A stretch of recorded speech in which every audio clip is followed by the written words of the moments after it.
Stop postponing joy. Enjoy the life God has given you. Part 2. Ecclesiastes 9 verse 7 to 8. Go thy way, eat thy bread with joy, and drink thy wine with a merry heart. For God now accepteth thy works. Let thy garments be always white, and let thy head lack no ointment. Welcome to Life is a Test. These are life lessons from King Solomon, part 66. About 13 years ago, I lost my aunt, who was also my role model. She was the kind of person who worked hard, loved deeply, laughed often, and found joy in life's simple moments. She understood something I did not fully appreciate at the time. Life is a gift to be enjoyed, not merely endured. On the morning of her passing, before the family even received the news, I had a dream in which I saw her. What stayed with me was not a conversation, but a song that seemed to echo throughout the dream. Dance by Shania Twain. Years later, I am still reflecting on that experience. To me, it captured the importance of embracing life despite its sorrows, uncertainties, and disappointments. The song speaks about choosing to dance even though the music will eventually end. Looking back, I wonder how many of us spend so much time worrying about tomorrow that we forget to live today. How many blessings pass unnoticed because we are waiting for life to become easier, clearer, or more predictable. Perhaps one of the lessons Solomon wants us to learn is that while we cannot control how long we live, we can choose how we live the days God has given us. Throughout Ecclesiastes, Solomon wrestles with some of life's deepest frustrations. He observes injustice, suffering, aging, death, and the inability to fully understand God's ways. He watches both the righteous and the wicked experience many of the same events. He sees wise people forgotten while foolish people gain recognition. Again and again, he describes life under the sun as vapor, brief, uncertain, and difficult to grasp. One thing Solomon understands clearly is that life moves quickly. The years pass faster than we expect. One season blends into another, and before we realize it, opportunities are gone, children are grown, relationships have changed, and time has quietly slipped through our hands. Yet after wrestling with all these realities, Solomon does not tell us to live bitter, anxious, or joyless lives. Instead, he repeatedly arrives at the same conclusion: enjoy the life God has given you. This may surprise some people, especially believers, because many assume that spirituality must always be serious and heavy.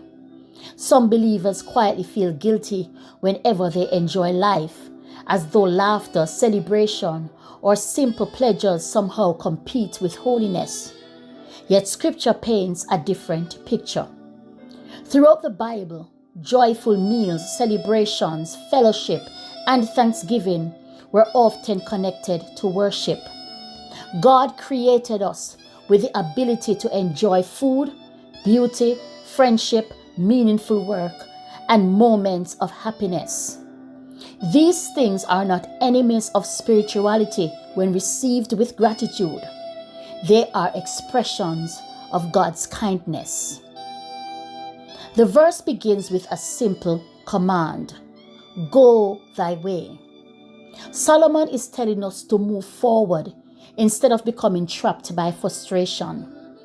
Some people spend so much time trying to figure life out that they never truly live. They replay disappointments, they obsess over unanswered questions, they compare their lives with others, and they become emotionally stuck. Rather than becoming consumed by questions we cannot answer, Solomon is encouraging us to embrace the life God has placed before us. Life is short. Death is certain. Time is passing. And since all of this is true, why spend our days overwhelmed by worry and resentment? Wise people choose a different path. They refuse to allow life's uncertainties to rob them of the blessings God continues to provide. Of course, Solomon is not encouraging reckless pleasure or self-indulgence. Blessings are wonderful, but they were never meant to replace the giver. One of the dangers of the human heart is when we begin to look to possessions, entertainment, relationships, or success to provide what only God can give. Solomon knew this firsthand. He experienced wealth, luxury, accomplishments, and pleasures beyond imagination, yet discovered that none of them could satisfy the soul apart from God. His imagery in verse 8 is especially beautiful. He says, "Let thy garments be always white, and let thy head lack no ointment." White garments represented celebration, joy, and festivity. Perfumed oil symbolized gladness and refreshment. Solomon is essentially saying, do not live your entire life dressed for a funeral. Yes, sorrow is real, disappointment is real, pain is real, but there is still goodness under the sun. There is still beauty to notice, laughter to enjoy, friendships to cherish, and blessings to receive. Many people have become so consumed with worry that they no longer know how to enjoy what God has already given to them. They rush through meals without tasting them. They sit beside loved ones while their minds are somewhere else. They survive life rather than experience it. Solomon gently calls us back to the present moment and says, pay attention to the life God is giving you right now. But there is also balance in Solomon's counsel. We are called to enjoy God's gift, but also to be faithful stewards of them. Some people cling tightly to every blessing, fearful of losing it. Others refuse to enjoy anything because they feel guilty whenever life brings happiness. Wisdom avoids both extremes. Because God invites us to receive His gifts gratefully, enjoy them humbly, and share them generously with others. The Apostle Paul also echoes the same spirit when he tells believers to rejoice in the Lord always. Christian joy is not the denial of hardship. It is the confidence that God remains good even when life is difficult. Joy is not pretending everything is perfect. It is recognizing God's faithfulness in the middle of an imperfect world. So Solomon's message is simple. Go your way, eat your bread with joy, receive God's gifts with gratitude. Live thankfully before Him while you still have life under the sun. One day, every earthly opportunity will end. The meals will stop, the celebrations will fade. The conversations will become memories.